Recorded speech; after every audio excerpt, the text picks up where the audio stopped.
ser considerado um perdedor é algo negativo? Isso varia de acordo com a perspectiva adotada.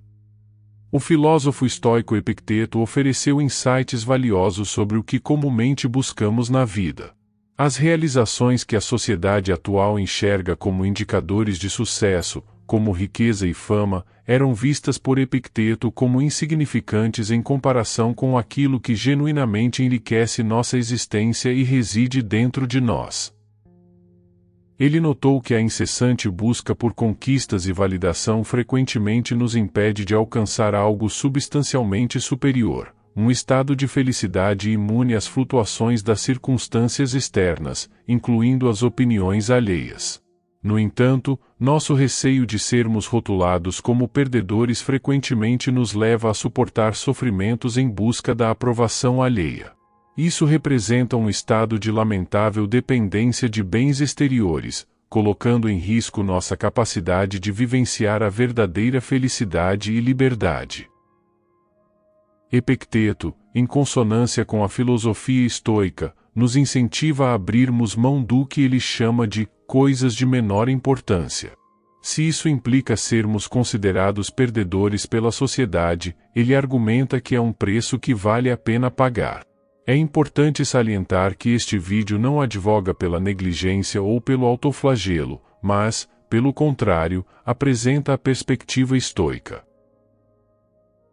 Ele explora a filosofia de Epicteto, oferecendo uma abordagem distinta para determinar o que verdadeiramente importa na vida, redefine o conceito de ser um perdedor e argumenta que ser visto como tal não necessariamente precisa ser negativo.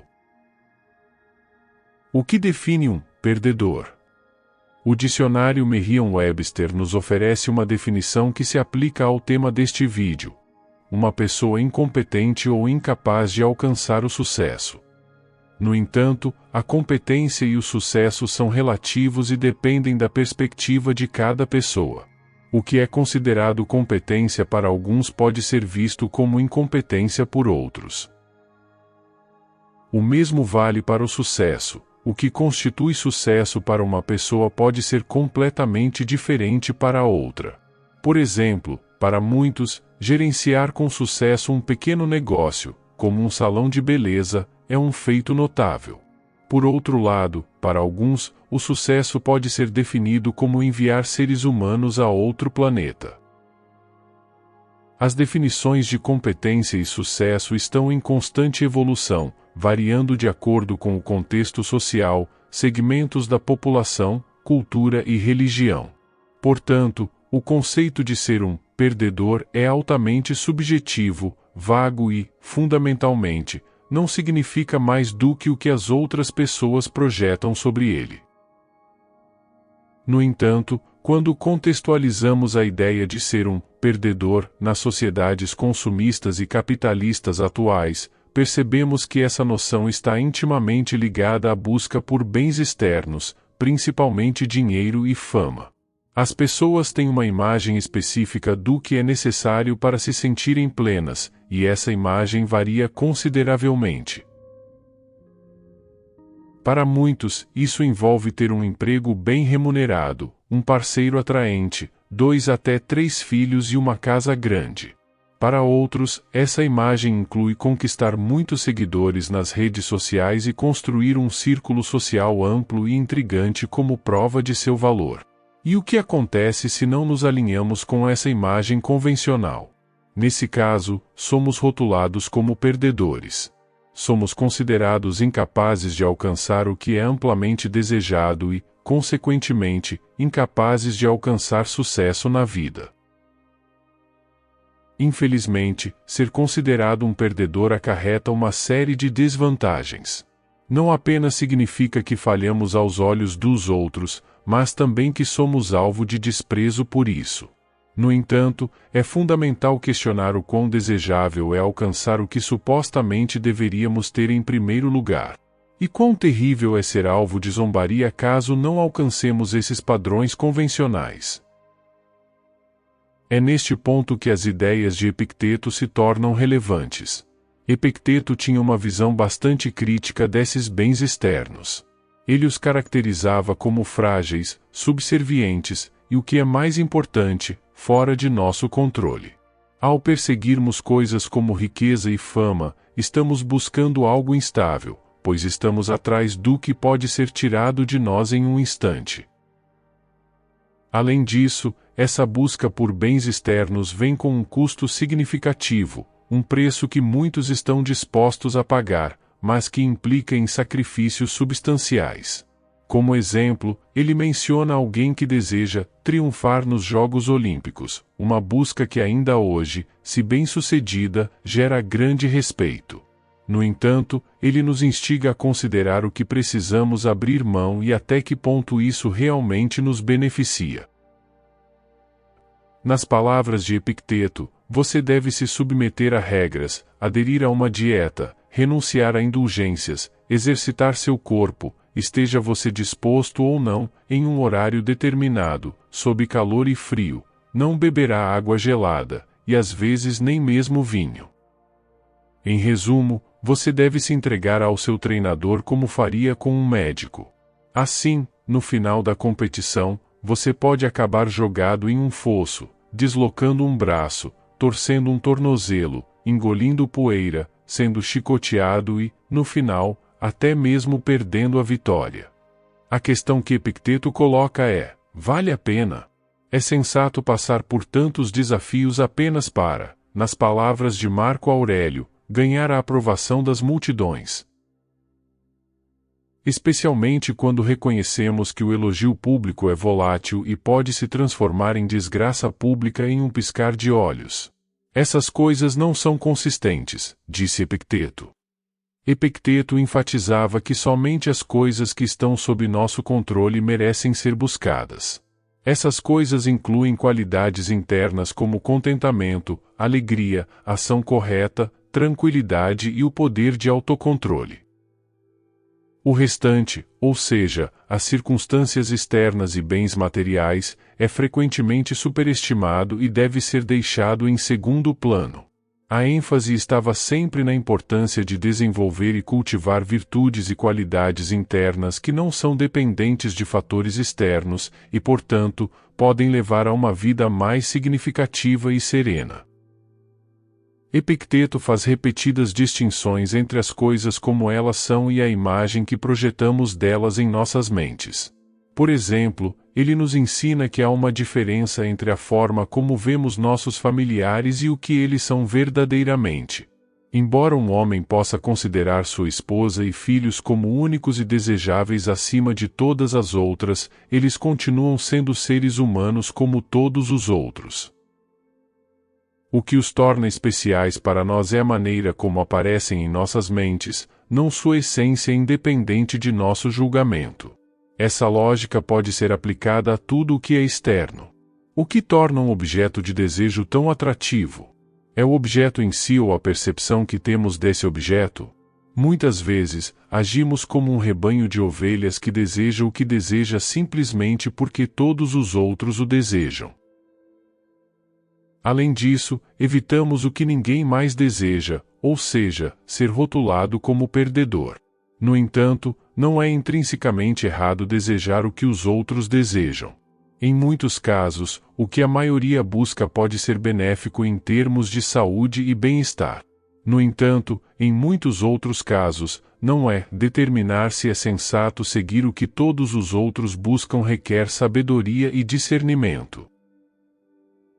Epicteto dava prioridade a um estado de felicidade e liberdade acima de tudo e argumentava que deveríamos estar dispostos a abrir mão daquilo que nos impede de alcançá-lo. Se isso significa que somos considerados perdedores aos olhos dos outros, então que assim seja. Afinal, o que há de tão negativo em ser considerado um perdedor? É verdadeiramente um destino infeliz, ou será que o percebemos como tal simplesmente porque os outros o dizem ser dessa maneira? Digamos que tenhamos o suficiente para atender às nossas necessidades básicas, mas não muito mais em outras áreas da vida. Não temos círculos sociais excitantes, não temos parceiros, não temos muitos seguidores nas redes sociais e nossos empregos não são excepcionais ou únicos. Como resultado, as pessoas nos rotulam como perdedores, implicando que somos de alguma forma inferiores àqueles que fazem tal observação. O medo de ser percebido como inferior pelos outros é um sentimento que assusta as pessoas, pois isso ataca diretamente o ego delas, afetando as histórias que contam a si mesmas sobre sua própria valia. No entanto, a verdadeira inferioridade de alguém pode ser determinada com base na falta de circunstâncias externas. Afinal, será que alguém que é rico e famoso é realmente superior a alguém que é pobre e desconhecido? De acordo com a lógica de Epicteto, esse tipo de raciocínio é bastante absurdo. Nossas circunstâncias externas não dizem muito sobre nosso bem-estar interno, que é verdadeiramente importante do ponto de vista estoico. No entanto, muitas vezes consideramos essas circunstâncias externas de grande importância, a ponto de estarmos dispostos a sacrificar nossa felicidade e liberdade apenas para sermos vistos como suficientes e não inferiores pelas massas. Portanto, mais uma vez, ser rotulado como um perdedor não é inerentemente ruim. O que importa é como reagimos a isso. Se conseguirmos enxergar coisas como elogios públicos, reputação e a opinião dos outros pelo que realmente são, ou seja, opiniões voláteis, não confiáveis, frequentemente sem valor, baseadas em ilusões e aparências falsas, e completamente além de nosso controle, talvez seja mais fácil nos tornarmos indiferentes a essas coisas. Nesse contexto, perceberemos que ser rotulado como um perdedor não é terrível. Ser um perdedor não impede nossa capacidade de sermos felizes e livres. Na verdade, é o esforço excessivo para evitar esse rótulo que pode nos privar de nossa felicidade e liberdade. Deixe a morte e o exílio, e todas as outras coisas que parecem terríveis, estarem diariamente diante de seus olhos, mas principalmente a morte, e você nunca terá pensamentos vis, nem desejará muito alguma coisa. Independentemente da direção que escolhermos seguir, ainda teremos que pagar um preço. A questão é, que preço estamos dispostos a pagar? Epicteto faz uma distinção clara entre essas duas opções, como ele afirmou: seja um filósofo ou um dos vulgares. Ser vulgar, a opção que a maioria das pessoas escolhe, tem um custo, nosso bem-estar interno. Pagamos o preço necessário para obter o que é considerado desejável, como riqueza e elogios, o que significa que trocamos nossa liberdade, saúde e paz interior para participar da corrida dos ratos e para acompanhar os outros. Ser um filósofo significa que pagamos o preço de provavelmente não ter, ou pelo menos não buscar, o que os vulgares desejam. Portanto, é muito provável que vivamos um estilo de vida muito sóbrio, obscuro e simplista, desprovido de prazeres externos, aos olhos de muitos, o arquétipo do perdedor. Mas, de acordo com Epicteto, um verdadeiro filósofo sempre coloca a paz interior e a felicidade acima de tudo, mesmo acima do trabalho, do dinheiro e da fome. Se você deseja melhorar, rejeite raciocínios como estes: se eu negligenciar meus negócios, não terei renda; se eu não corrigir meu servo, ele será ruim. Pois é melhor morrer de fome, isento de tristeza e medo, do que viver na abundância com perturbação, e é melhor seu servo ser ruim do que você infeliz. Embora isso possa parecer um pouco extremo, Epicteto é pelo menos consistente em priorizar o que ele considera verdadeiramente valioso. Para ser inabalável por qualquer coisa, devemos estar dispostos a perder tudo. Qualquer coisa externa a qual nos apegamos, mesmo a coisa mais insignificante, automaticamente exerce poder sobre nosso estado mental. Deixar tudo isso para trás é um caminho difícil, com muitos obstáculos, pouca recompensa externa e até perda e resistência. Você terá que renunciar ao seu conforto, trabalhar duro, deixar pessoas para trás, ser desprezado pelos serviçais, ser ridicularizado e receber migalhas no máximo quando se trata de reconhecimento e posição, em todos os assuntos. Considere esses custos e veja se está disposto a pagá-los para obter paz, liberdade e tranquilidade. Se você não estiver disposto, afaste-se da filosofia. Então, você é um perdedor aos olhos dos outros? Você é ridicularizado e até desprezado? À primeira vista, isso pode parecer uma coisa terrível. A reputação de ser um perdedor parece ser uma posição fraca e lamentável. Mas também tem suas vantagens, ou seja, não conformamos às regras dos outros e mantemos a energia que de outra forma gastaríamos com o que Epicteto chamou de coisas menores, apenas para sermos vistos como suficientes. Em resumo, ser um perdedor vem com o benefício de não pagar o preço por não ser um. E, ironicamente, isso poderia fazer de um perdedor um vencedor. Baseando-se nas palavras de Epicteto, alguém deve ter a sabedoria para decidir o que é verdadeiramente benéfico e a força para se apegar a isso consistentemente, sem se importar com coisas como elogios, riqueza, poder e status social. Como ele afirmou, não deseje ser um general, um senador ou um cônsul, mas ser livre, e o único caminho para isso é desprezar o que não está em nosso controle. Obrigado por assistir, espero que os ensinamentos de Epicteto tenham lhe agregado de alguma forma. Fique à vontade para assistir aos nossos outros vídeos.